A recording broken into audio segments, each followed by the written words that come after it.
Nós aqui de novo, bora lá dar continuidade aos nossos estudos. A Idade Média da Europa Ocidental, feudalismo, beleza? Muito bem, pessoal. Como se formou o feudalismo, galera?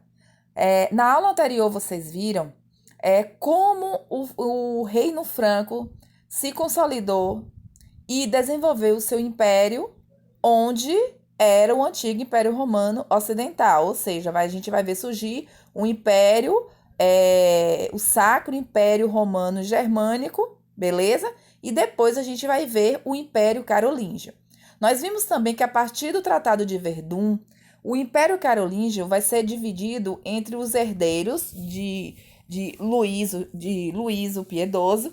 E aí nós percebemos uma fragmentação do território. Esses reis, os herdeiros, já não mais conseguiam governar, já não mais conseguiam impor as suas autoridades e cada vez mais o poder dos nobres, que eram os senhores feudais ali dos seus condados, dos seus marquesados e dos seus ducados, ganhando cada vez mais poder e autoridade, beleza? Então, a primeira causa da formação do chamado feudalismo vai ser o quê? A fragmentação política do Império Romano e depois e posteriormente do Império Carolíngio. Beleza, pessoal? Então, a gente vai ver a fragmentação política dos reis e o fortalecimento do poder dos nobres.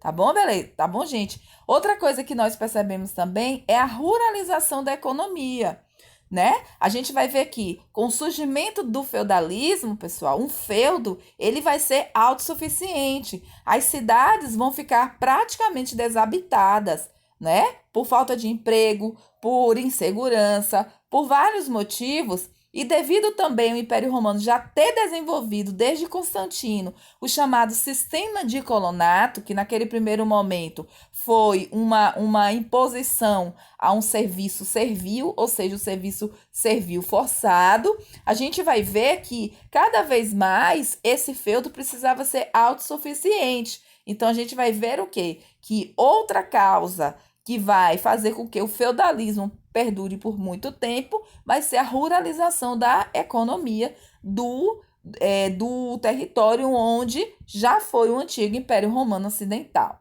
beleza? E como eu falei antes, a outra característica vai ser o quê? Nós iremos ver durante o feudalismo a transição do trabalho escravo para o trabalho servil, o chamado colonato. Isso por dois motivos. Primeiro, pela escassez de escravos, como a gente viu, né? Isso vai ser um dos motivos para a crise do Império Romano. E segundo, por esse sistema servil de servidão, chamado diacolonato, já ter sido implantado lá durante o Império Romano. Tá bom, pessoal? Outra característica que a gente vai ver é a fusão. É a fusão da cultura romana com a germânica, né? Durante o feudalismo, iremos ver a formação de uma síntese cultural, ou seja, de valores romanos, como, por exemplo, o sistema de colonato, tá certo? Com valores germânicos, como, por exemplo, os laços de fidelidade, né? Nós vimos que os germânicos, eles tinham todas as suas leis, todos os seus tratados a partir da oralidade, entendeu? Pelos laços de honra, pelos laços de fidelidade, que a gente vai chamar laços entre a relação de vassalagem e suzerania. Desculpe aí eu repetir a palavra fidelidade duas vezes, tá bom, pessoal? Então, a contribuição dos germânicos nessa fusão cultural com os romanos vai ser o quê? A sua tradição oral para se firmar laços ou trocas através da fidelidade e da honra. E nesse instante eu vou contar um babado para vocês, como é que eles selavam esses acordos, tá, gente? Vocês vão ver, coisa interessante. Qual foi a duração do feudalismo, galera? O feudalismo, ou também chamado Alta Idade Média, vai do século V até o século XI. A partir do século XI, a gente vai ver as coisas mudarem, a gente vai ver uma série de fatores que vai fazer com que o feudalismo se enfraqueça, mas isso é uma outra história, tá bom, pessoal? Mas o que vale dizer que durante o século V até o século XI, a Europa ocidental, ela vai se formar, a gente vai ver surgir ali uma sociedade ou uma civilização feudal, ruralizada. Muito bem. Nós iremos estudar o feudalismo a partir dos aspectos econômicos, dos aspectos sociais, dos aspectos políticos e culturais. Nos aspectos econômicos, a gente já sabe que era o quê? Era uma sociedade totalmente agrária, pessoal, em que a maior fonte de riqueza vai ser o quê? A terra. Tá certo, pessoal? Diante disso, essa sociedade agrária, ela se caracteriza por ser de subsistência. Tudo que era produzido, pessoal, era para os servos se manterem e também os nobres que ali viviam. Ela tem que ser autossuficiente. A galera não vai ir para a cidade comprar artigos que precisassem. Tudo era produzido dentro do próprio feudo, desde o artesanato, pessoal, a tudo que eles necessitavam. Vai ter pouco uso ou quase nenhum de moedas e a ausência de atividades comerciais e urbanas. Tá legal, gente? Então, vale dizer que entre o século V ao século XI, num chamado feudalismo ocidental, da Europa Ocidental, a gente vai ver o quê? Que vai ser uma sociedade agrária, rural, autossuficiente, com pouco, quase nenhum uso de moedas e ausência de atividades comerciais e urbanas. Tá certo, galera? Não quer dizer que as cidades deixaram de existir. Só que a gente vai ter o quê? Um número populacional muito pequeno, porque nesse momento as sociedades estavam no campo, estavam mais protegidas. A gente vai descobrir por quê. Muito bem. Se a terra é a maior fonte de riqueza, como é que qualquer pessoa poderia obtê-la? Óbvio que não. Essa terra ela era herdada, mas a maior parte dela era conquistada através de guerras. Tá certo? Por isso, os nobres vão ter a necessidade de estar sempre com um exército pronto, porque além deles terem a necessidade de proteger os seus feudos, eles também conquistavam novas terras para esses feudos, tá certo? Por isso, a necessidade das atividades militares serem permanentes, tá certo? E por ser, então, uma atividade de nobres. Na sociedade feudal, característica é uma sociedade estamental e hierarquizada, com pouco ou quase nenhuma mobilidade social. Cara, para e pensa, olha só. A gente viu desde a nossa outra videoaula que durante toda a Idade Média a igreja se fortalece demais. E a igreja ela vai conseguir uniformizar o pensamento. E esse pensamento, pessoal, ele era voltado a todas as explicações sociais, as explicações a partir dos conflitos humanos, eram a partir dos estudos das escrituras sagradas. Portanto, era um pensamento que, cara, teocrático, ou seja, era um pensamento em que as respostas para tudo se buscava onde? Na fé, em Deus. Beleza, pessoal? Diante disso, a igreja ela vai dizer que a sua posição nessa sociedade era determinada a partir do seu nascimento. Então, Deus quis que você nascesse naquela determinada família, tá certo? Então, quem iria questionar a sua posição social? Porque se você questionasse, você estaria questionando o próprio Deus, a própria vontade de Deus. Por isso que essa sociedade não vai ter quase mobilidade social, beleza? Ela era organizada, pessoal, em nobres. Entre os nobres, a gente vai ter o rei, que durante o auge do feudalismo, essa figura do rei, a gente vai chamar de senhores feudais. Então, a gente vai ter os nobres, a gente vai ter também, no mesmo nível dos nobres, nós iremos ter quem? O clero. O clero, pessoal, era o clero secular e o clero regular. O clero secular era o clero onde tinha quem? Os padres, os cardeais, os bispos e o próprio papa. Secular porque eles iam cuidar do quê? De questões terrenas, de questões voltadas a coisa material, beleza? Já o clero regular era aquele clero onde os monges, né? Era a classe dos monges. Por quê? Porque eles só iam trabalhar, só iam buscar, só iam estudar a vida espiritual. Eles só iam se debruçar em estudos para entender o que cada dia mais os assuntos espirituais. Esse clero, dentro do clero, também tinha uma divisão, né? Essa divisão era entre o alto clero, o médio clero e o baixo clero. O alto clero era onde ficava, né, o Papa, era a classificação para o Papa, né? O médio clero, bispos e cardeais, e o baixo clero, os padres. Lembrando que tanto o alto clero como o médio clero e o baixo clero ficava tudo dentro do que a gente entende de clero secular. Belezinha, gente? Abaixo disso a gente vai ter o povo, certo? O povo, pessoal, era o quê? O povo era os camponeses, os servos e os vilões. Beleza. Camponeses eram aquelas pessoas que viviam dentro de um feudo, mas não tinham feito o pacto do juramento, não estavam presos à terra. Os servos estavam presos à terra, e os vilões eram servos que viviam na vila do castelo, prestando serviço diretamente ao senhor feudal e sua família. Voltando aqui ao clero, esse clero regular, vivia onde? Nos mosteiros. Tá certo? Esses monges viviam dentro, inclusos em mosteiros, buscando cada vez mais essa questão espiritual, tá certo? As questões humanas ficava para o clero secular resolver. Ó, é nesse contexto, né, que vai surgir, como eu falei para vocês, o pecado da inovação. O que seria o pecado da inovação? Seria o pecado cometido por todo aquele que não aceitava e que questionava sua posição nessa sociedade. Beleza? Então, observe, o povo tinha recebido de Deus a grande missão de fazer o quê, pessoal? De trabalhar para produzir sustento para aquela camada social escolhida por Deus para cuidar dos assuntos espirituais. Imagine, né? O que seria desse povo se não fosse os religiosos cuidando e fazendo a intercessão entre eles e Deus?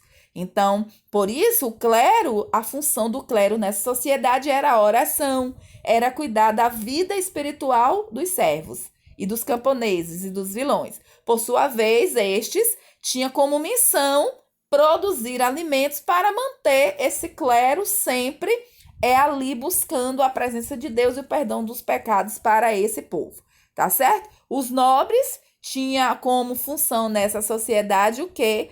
O de proteção, né? A questão militar, o de proteção, tá certo? Volto a dizer, apesar do rei estar no topo, no auge do feudalismo, a gente vai ter a substituição desse rei pelos senhores feudais. Belezinha, galera? Vamos lá.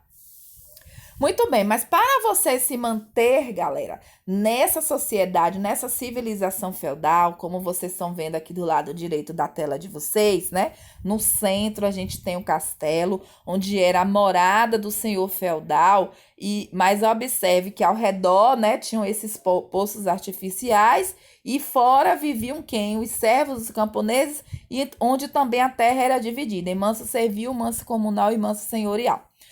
Observe mais à frente que a gente vê uma pontezinha, aliás, a gente vê uma passagenzinha que liga todo o feudo, mas entre essa passagem ao castelo tinha uma ponte elevadiça. Observe que quando vinham tempos de guerra, pessoal, como o rei ou como o senhor feudal tinha a obrigação de proteger os servos e todos que viviam em seu feudo, todo mundo corria para o castelo, se abrigava ali, era levantada a ponte para dificultar a entrada dos invasores e, consequentemente, proteger quem estava ali dentro do castelo. Então, a gente vai ver agora as obrigações entre os senhores feudais e os servos. As obrigações dos senhores feudais era justamente essa que eu acabei de explicar a vocês. Oferecer a terra, ou seja, ele oferecia a terra aos servos, ele não dava essa terra ao servo. Ele oferecia essa terra ao servo, para o servo ter como sobreviver, mas em troca disso, os servos tinham que pagar impostos para se manter nessa terra, como a gente vai ver, tá certo?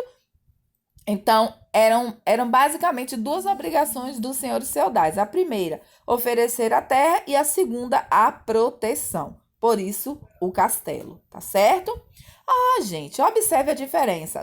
Já para os servos se manterem naquelas terras, com a proteção do senhor feudal e tendo terra para produzir seu alimento, galera, o que é que vai acontecer? a gente vai ter essa série de obrigações dos servos aqui com seus senhores feudais. A primeira delas é a corvéia, gente. O que era a corvéia, pessoal? Os servos, eles deveriam trabalhar a metade da semana nas terras dos senhores feudais, ou seja, os chamados mansos senhoriais, e que tudo que era produzido nesse manso deveria ser entregue ao senhor feudal. Essa era uma das obrigações. A segunda obrigação, a talha. No restante da semana que sobrava, os servos deveriam trabalhar em suas terras, as chamadas terras servis ou manso servis, mas um terço de tudo que era produzido nesse manso servil também deveria ser entregue ao senhor feudal. Durma com essa. Bom, como a gente viu, a igreja, os bispos, os padres, os cardeais, eles precisavam viver, sobreviver. E eles cobravam dízimo. O que seria isso? 10% do que sobrou da produção dos servos, 10% deveria ser pago a quem? A igreja, em forma de alimento. Muito bem. A quarta aí é a banalidade. Ou seja, se o servo fosse usar o moinho do feudo, qualquer ferramenta, ele também deveria pagar por esse uso. Quando eu falo pagar, gente, não é em dinheiro, é em produção de alimento. A captação era um imposto pago por cada membro de uma família servil.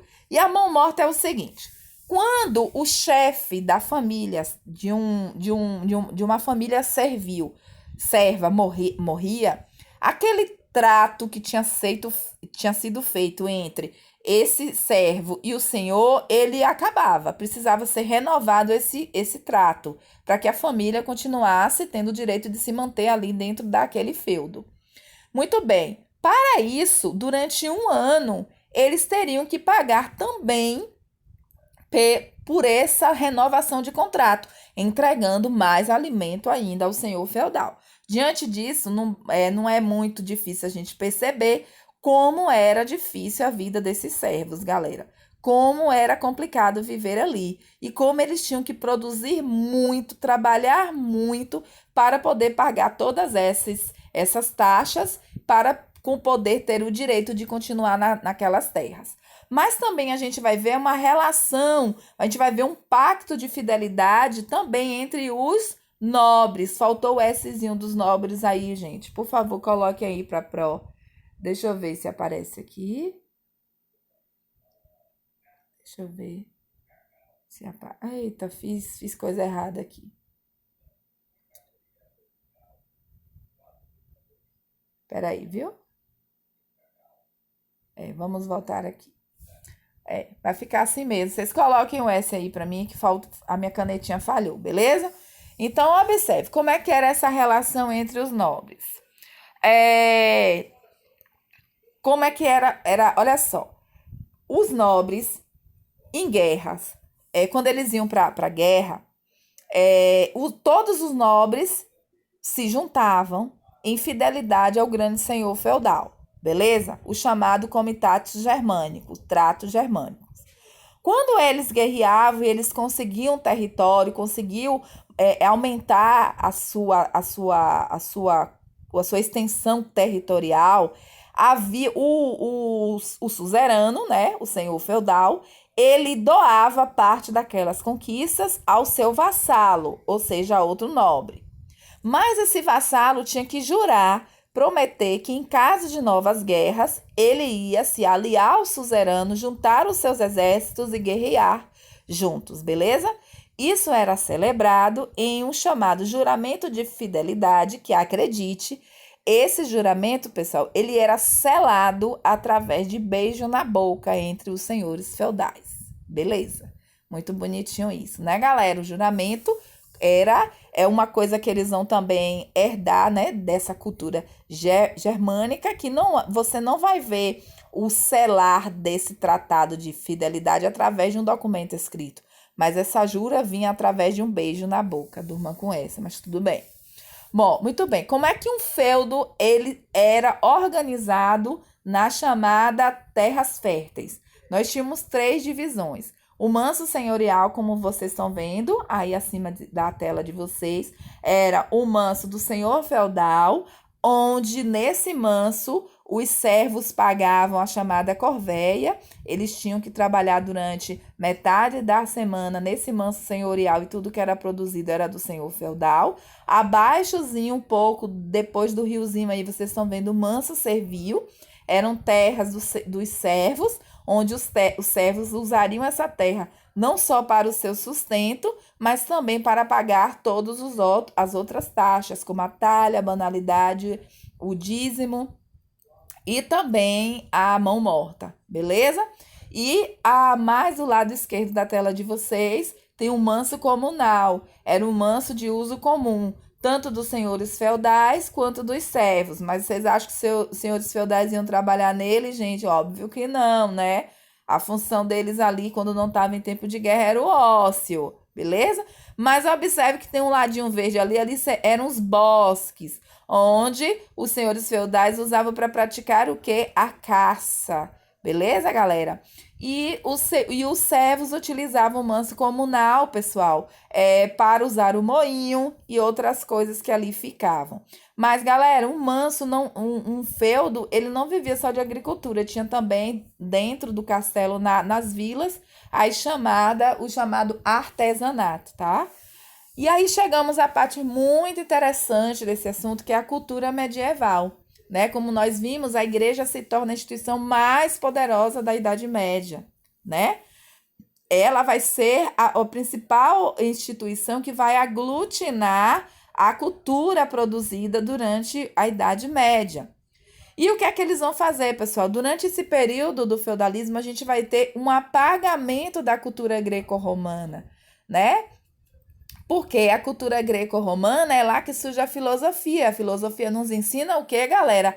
A questionar, a refletir sobre a realidade, a se posicionar sobre essa realidade, a ter um senso crítico e analítico. Tudo que a igreja não queria que ocorresse durante o feudalismo. Portanto, a gente vai ter um apagamento da cultura greco-romana para substituir toda essa produção intelectual greco-romana. A gente vai ter o desenvolvimento do pensamento teocrático, em que a fé vai ser, pessoal, a explicação do mundo.